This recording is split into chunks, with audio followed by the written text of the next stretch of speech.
Good morning, good afternoon, good evening, depending on your time and depending on when you're going to be seeing this video. It's your brother, your boy, courserepscorner. Like I always tell you guys, it's my corner, it's your corner, and it's our corner. I don't wanna fall in love, I just wanna have some fun, yeah. I don't wanna fall in love.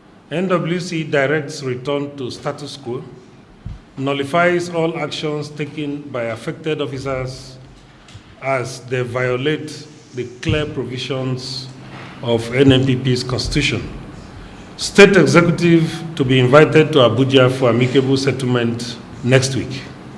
Ladies and gentlemen of the press, it's my pleasure to address you once again and to update you on the activities of New Nigeria People's Party and national issues in the quest for sustainable democracy in Nigeria. Recently, there is a leadership disagreement in the Imo State chapter of our great party, where the state chairman, Chief Charles Duru Imo, was purportedly suspended by aggrieved officers in the state over alleged anti-party activities. Chief Duru Imo dismissed his removal, stating that his leadership earlier suspended the officers and members that were involved in the purported suspension.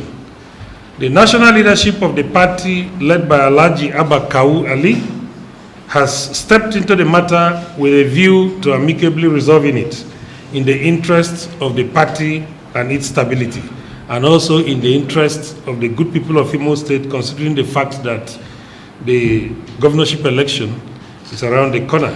The National Working Committee directs that the status quo be maintained in Imo State chapter and that the executive, led by Charles Duru Imo, remains the properly constituted executive and is the executive that is working closely with the national leadership of the party.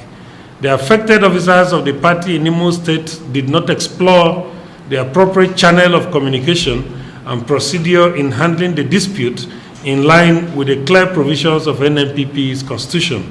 In the next few days, specifically early next week, the Imo State TESCO will be invited to Abuja to firmly resolve the matter and then to move the party forward in the state. The need for peace, unity, teamwork, and synergy in running the affairs of the party in Imo State cannot be overemphasized as we prepare for the November 2023 governorship election in the state. NNPP is poised to win Imo State gubernatorial poll and will not allow an intra-party squabble to distract it from winning the state, thus expand its frontiers in the nation's democratic space.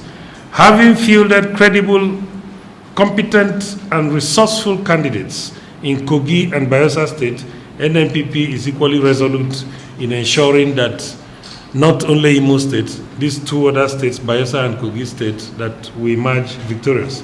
NNPP demands free, fair, credible, transparent, inclusive, and peaceful governorship polls in Imo, Kogi, and Bayelsa states. The Independent National Electoral Commission should provide a free and fair playing ground to all political parties and their candidates participating in the polls and ensure that the people's mandates are respected. The decisions made by the voters that day has to be binding, not only on the voters, but also the electoral umpire. The electoral umpire should adequately test run its bimodal voters accreditation system. We don't want to hear anything. This one failed, that one failed. We have no room for that. We cannot continue to toy with the destiny of our electoral process anymore.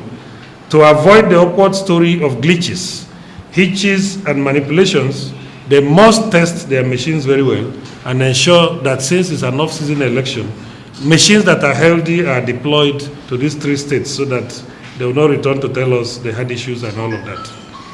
We are not happy about the numerous petitions that has resulted from the 2023 election because we have this belief as a party that what separates politicians is the electioneering campaign period. After elections are over, the business of the day is to ensure that the country is unified and then allowed to move forward. But the myriad of cases, across the tribunals, both at the federal, the states and all of that is worrisome to anybody who is interested in the stability of our nation. And so, to avoid this going forward, especially as we move into these off-season elections, we have to ensure that the electoral umpire is held accountable and is charged to do the right thing, to avoid people, getting angry, to move to courts, to further, destabilize our frail democracy, So with an action governor, 2 distinguished senators, 20 honorable House of Representatives members, and numerous state assembly members, NNPP is set to bolster the nation's constitutional rule as the fastest growing political party in Nigeria as we speak today.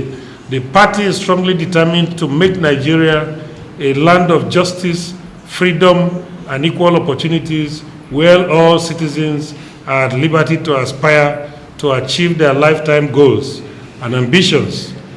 A land to live in peace, prosperity, and happiness. The party's elected members will uphold this fundamental mission, and we jointly build a new Nigeria that all citizens will be proud of. NNPP will effectively play its role of constructive opposition, will provide compassionate leadership at all levels, and then point the way forward as we collectively restore the dignity, honor, prestige, and prosperity of our fatherland. And a few minutes. Party system is all about interest. And normally, after every election, a lot of things are bound to happen. What is important is the strength of the cautionary measures that the party puts in place, the strength of its shock absorbers to be able to deal with the challenges that would erupt after every general election. Now, the case of Ogun and Delta were very clear cases. I'm sure that I properly explained the circumstances that led to the dismissal of those 2 chairmen that day. There were clear cases of anti-party activities so weighty that nobody was able to sweep them under the carpet. And that one is a different ballgame altogether. That was a case of the party trying to sanitize itself by doing what it is supposed to do in line with the provisions of the constitution of the party. But this is a different scenario altogether now. This is a scenario where a group within a state now rose up to say, we no longer like the face of our chairman. We want to remove him. And we are now telling them that, yes, you have the right to say you don't like your chairman for whatever reason, but there is a process to follow in removing the chairman. And so what you have done is null and void because the National Secretariat was not taken along. And there is nothing that is any form of crisis there, because what the National Secretariat is supposed to do is exactly what we are doing now, which is to rise up to the occasion of ensuring that whatever is done in line with the rule of law and the provisions of the constitution of the party. So these are 2 different scenarios. I hope that in writing you will not mix them up. The first one is a case of the party disciplining its 2 chairmen who did clear anti-party activities. And this one is a case of one group erupting against another group just within a state without recourse to the National Secretariat, which is the supervisory body of the activities of the party at the state level.